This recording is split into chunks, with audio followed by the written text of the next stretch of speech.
Good morning, dear students and all respected parents. Hope you all are well at home and doing your work regularly and properly. So, beta, as you know that we are doing our supplementary book. Today, we will do our chapter number 8, A Pact with the Sun. जैसा कि आप जानते हैं हमारी book का नाम भी A Pact with the Sun है और इस चैप्टर का नाम भी A Pact with the Sun ही है।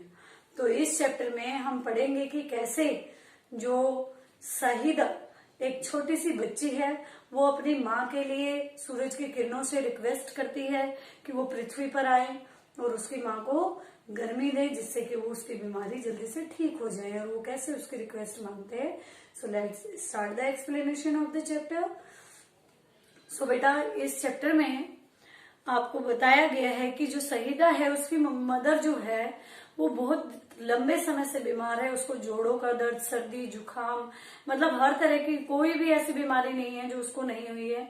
हर एक डॉक्टर को उसने दिखाया है और जो डॉक्टर्स हैं जिनको उसने अपने ट्रीटमेंट के लिए सिलेक्ट किया है उन डॉक्टरों ने शहीदा की मदर को एडवाइस दी कि वो क्या करे, अपने उस छोटे से कमरे में बंद रहे, खिड़की दरवाजों को हमेशा बंद रखे, बाहर ना निकले, ना ताजी हवा ले, ना धूप में बैठे और ना ही जो साधारण भोजन है वो खाए।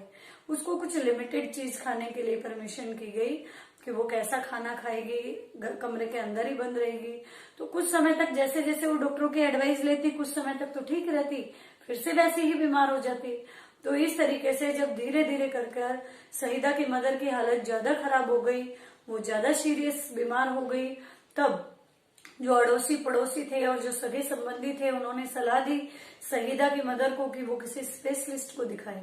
लेकिन जो शहीदा की मदर है वो बहुत ही गरीब लेडी है, वो एक स्पेशलिस्ट की फीस भरने में एबल नहीं है। तो वो डिसाइड करती है फिर भी कि वो क्या करेगी, किसी स्पेशलिस्ट को अपने आप को दिखाएगी और इसके लिए वो अपने क्या जो ऑर्नामेंट्स होते हैं, गहने होते हैं, जो पायल होती है उनको बेच देती है और उससे डॉक्टर की फीस भरती है और एक स्पेशलिस्ट को बुलाती है अपने घर पर। और जो स्पेशलिस्ट है वो शहीदा की मदर को एडवाइस करता है कि वो क्या करे।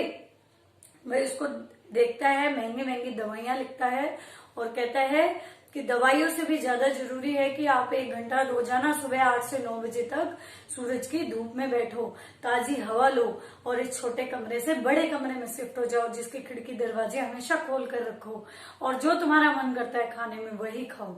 और ये जैसे ही वहां आसपास लोग मौजूद होते हैं, जैसे ही वो स्पेशलिस्ट की बात सुनते हैं तो ये चर्चा का विषय बन जाती है सबके बीच में।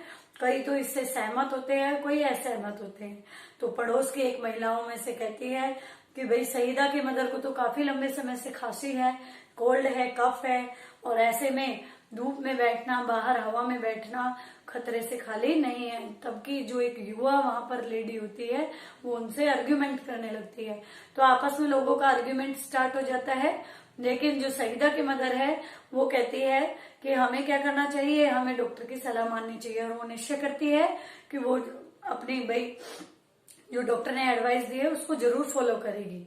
और इसके लिए वो अपने जो बिस्तर है उसको बड़े कमरे में शिफ्ट करवाती है, खिड़की दरवाजे खुलवाती है और जैसे ही वो अगली सुबह धूप सेकने के लिए बाहर जाना चाहती है वो देखती है कि जो बादल है उन्होंने धूप को बिल्कुल रोका हुआ है जमीन पर आने से, यानी सारे आसमान में बादल छाए हुए हैं। ऐसा ही नेक्स्ट डे होता है और ऐसा ही थर्ड डे होता है। तो जैसे ही जब सूरज नहीं निकलता है तो शहीदा की मदर बहुत ज्यादा दुखी हो जाती है और वो सूरज से कहती है, भगवान से प्रार्थना करती है कि भगवान आप क्यों सूरज को पृथ्वी पर नहीं आने दे रहे हो, क्यों धूप नहीं निकलने दे रहे हो, आप धूप नहीं निकलेगी तो मैं सही कैसे हो पाऊंगी। और ऐसे बड़बड़ाती हुई घर में चली जाती है। और ये सब जो शहीदा है वो जो अपने घर के आंगन में जो उनका पुराना आम का पेड़ है उसके नीचे अपनी गुड़िया से खेल रही होती है, वो अपनी मदर की बात सुनती है। तो अब क्या होता है, जैसे ही शाम का समय होने लग जाता है, जो हल्की हल्की धूप है वो आंगन में कहीं कहीं रहती है, तो शहीदा दौड़ कर जाती है अपनी माँ के पास और कहती है धूप निकल आई। लेकिन जो सभी घर के मेंबर, जो सगे संबंधी, जो बड़े लोग हैं वो मना कर देते हैं शहीदा को कि ये जो धूप है ये इतनी तेज नहीं है, बाहर ठंड है जिससे कि उसकी मदर को नुकसान पहुंच सकता है। तब शहीदा वापस आंगन में आती है और वो देखती है कि सूरज की जो आखिरी किरणें हैं वो पेड़ों के बीच में से झांक रही हैं, यानी हल्की बहुत रोशनी धूप आंगन में नजर आती है, तो बच्चों के पास ना एक स्पेशल पावर होती है कि वो अपने मन की बात भगवान से सीधे डायरेक्टली कह देते हैं। ऐसा माना जाता है कि बच्चों की बात को भगवान जल्दी सुनते हैं। तो सहीदा अपनी मदर के लिए जो सूरज की किरणें होती हैं, रेज होती हैं, उनसे रिक्वेस्ट करती हैं कि वो अगले दिन खूब तेज गर्मी के साथ पृथ्वी पर आए, जिससे कि उसकी माँ धूप सेक सके और सही हो जाए। तो जो लास्ट किरण पृथ्वी से जा रही होती है वो सईदा को वादा कर देती है कि मैं कल जरूर आऊंगी, धूप जरूर निकलेगी। तो नेक्स्ट डे जैसे ही सूरज की किरणें पृथ्वी पे आने के लिए तैयार हो रही होती हैं, सज सवर रही होती हैं, तभी सूरज आके अनाउंसमेंट कर देते हैं, सूर्य भगवान, कि आज हमारी छुट्टी है, क्योंकि आसमान में क्या छाए हुए हैं, बादल छाए हुए हैं। लेकिन जो सारी किरणें हैं वो सब चुप हो जाती हैं बात सुन के। लेकिन जिस किरण ने जो सूरज की जो रेज थी, जिसने कि सईदा को प्रॉमिस किया था नेक्स्ट डे आने का, वो क्या कहती है, वो ऑब्जेक्ट करती है इस बात को और सूरज देवता से क्या कहती है कि नहीं, मैं तो पृथ्वी पर जरूर जाऊंगी, मैं जो बादल है इनको पार करके पृथ्वी पर जरूर जाऊंगी, क्योंकि मैंने सईदा को वादा किया है। और यदि मैं आज नहीं गई, भाई उसकी माँ को धूप की जरूरत है, हमारी धूप से, हमारी सहायता से वो सही हो सकती है, और मैं प्रॉमिस भी करके आई हूँ। और यदि मैंने अपना प्रॉमिस तोड़ा, इट मीन्स ये होगा कि पृथ्वी पे रहने वाले लोगों का हमारे ऊपर से विश्वास उठ जाएगा कि जो स्वर्ग में रहने वाले लोग हैं वे जो क्या करते हैं, झूठ बोलते हैं। और ये बात सुन के बाकी सारी किरणें भी अपने फादर सूरज का ऑब्जेक्शन कर देती हैं। तब सूरज कहता है ठीक है, हम पृथ्वी की ओर चलते हैं, लेकिन आप अपने कपड़ों का ध्यान रखना। तो किरणें कहती है कि हम तो अपनी ड्रेस कभी भी बदल सकते हैं। वो फिर जाते हैं और जो बादल, घने बादल रास्ते में, सईदा के घर के आंगन और आसमान के बीच में जो घने बादल छाए हुए थे सूरज की किरणों के बीच में, तो वो क्या करती हैं, पूरी तेज गर्मी के साथ अपने दृढ़ निश्चय के साथ आगे बढ़ती हैं। और जो बादल होता है वो आखिरकार डर जाता है और उनका रास्ता छोड़ देता है। और जो सूरज की किरणें हैं वो पूरी तेज गर्मी के साथ पृथ्वी की पर जाती हैं और सईदा के आंगन में पहुंच जाती है। सईदा अपने आंगन में गुड़िया से खेल रही है और वो दौड़कर अंदर जाती है और माँ को बताती है कि तेज धूप निकली है।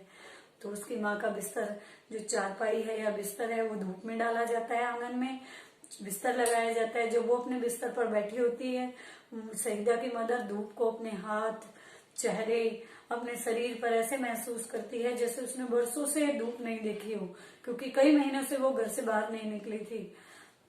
उसे गर्मी मिलती है, ताजगी हवा, ताजी हवा से जैसे ही सूरज की रोशनी पड़ती है, हवा चलती है और आसपास के फूलों की सुगंध उसके वही नाक से जाती है, उसको महसूस होती है, तो वो तरोताजा महसूस करती है अपनी बॉडी में और उसे ऐसा लगता है कि जैसे वो सही हो रही हो।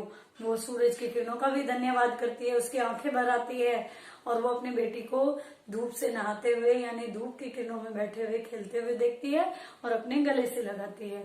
अब सहीदा की माँ रेगुलर यही प्रोसेस अपनाती है और धीरे धीरे करके वो अब बिल्कुल परफेक्ट हो जाती है, सही हो जाती है, लेकिन फिर भी वो धूप में बैठना नहीं छोड़ती है। वो रेगुलरली धूप में बैठती है और रेगुलरली सूरज का धन्यवाद करती है और बिल्कुल फिट हो जाती है। तो इस तरीके से जो सन की रेज है, इफेक्ट विद द सन, यानी सन की जो किरणों का झुंड था वो आकर सईदा की मदर का वही जो स्वास्थ्य है उसको सही करने में हेल्प करती है और उसको बिल्कुल सही कर देती हैं। ओके, आई होप आप सभी को ये चैप्टर समझ में आ गया होगा। सभी बच्चे घर पर रीड करेंगे और उसको समझेंगे। ओके बेटा, थैंक यू।